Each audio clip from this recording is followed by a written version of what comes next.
হারামজাদা হাল্ক, তুই সারাদিন শুধু খাস আর ঘুমাস। যা একটা কুমির ধরে নিয়ে আয়। আচ্ছা দিদা, আমি এখনই যাচ্ছি। হাল্ক, তুমি কোথায় যাচ্ছ?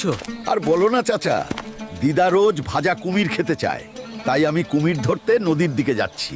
যাই হোক না কেন, আমাকে আজ একটা বিশাল কুমির ধরতেই হবে। ঠাকুমা ভাজা কুমির খেতে চায়, আজ আমি ঠাকুমার জন্য একটা বড় কুমির ধরবো। এই মাছ, পথ ছাড়, আজ আমি কুমির ধরতে এসেছি। এই কুমির, আমার সাথে চলো, দিদা ভাজা কুমির খেতে চায়। আমি যাব না। চলো কুমির, আমরা বাড়ি যাই।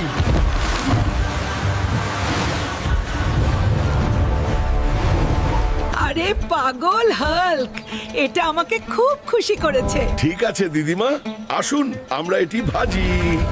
এই কুমিরের ভাজা খেলে নাকি এত শক্তি হয় যে তুমি ঘুমানোর সময়